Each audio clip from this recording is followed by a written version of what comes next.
I know something about you that you probably do not say out loud. I know that you have spent a lifetime apologizing for your own heart. You have been told over and over that you are too much, that you are too sensitive, that you need to grow a thicker skin.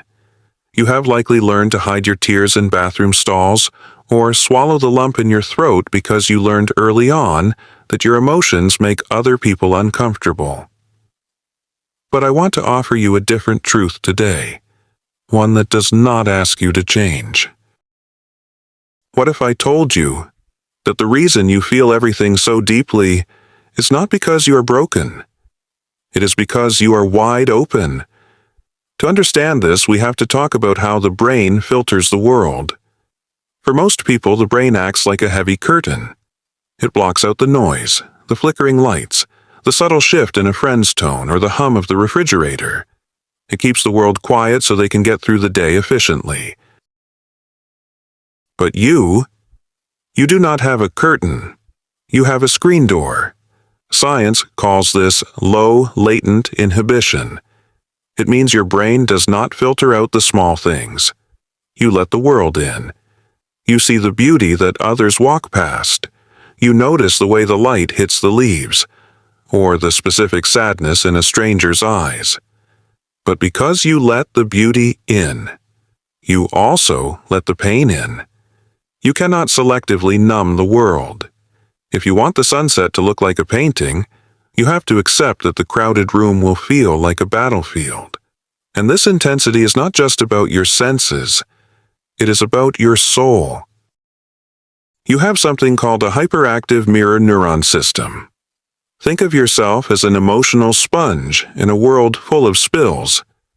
When you see someone hurting, you do not just know they are sad. You feel it. Your chest tightens. Your eyes water. You physically metabolize the energy of the room. People have called this a weakness. They have told you it makes you fragile. But let us look at the history of our species.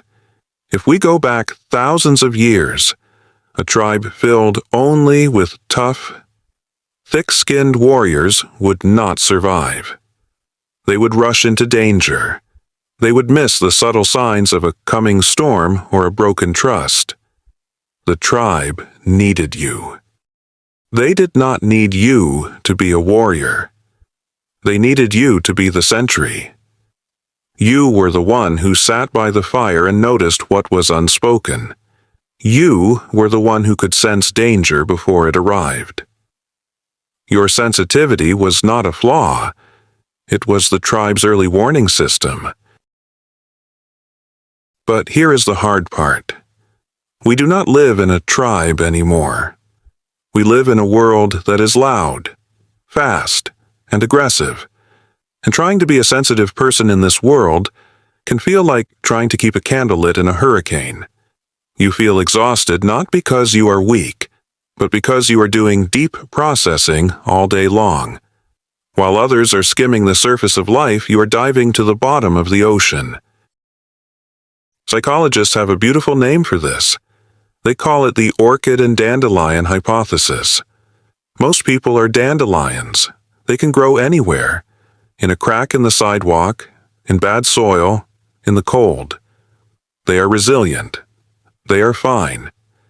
But you are an orchid. If you try to grow an orchid in a crack in the sidewalk, if you treat it like a dandelion, it will wither.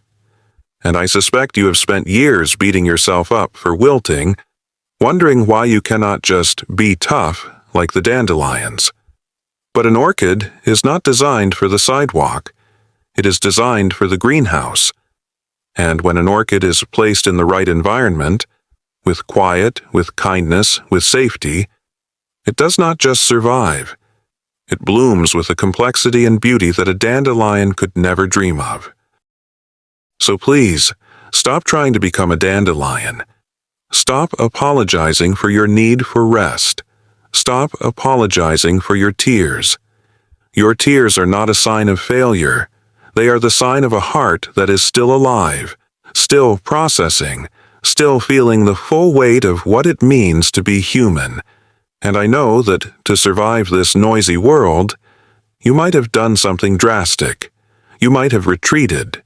You might be the person who watches from the sidelines, who reads but rarely speaks, who lives quietly online like a ghost. You built a wall to protect your orchid?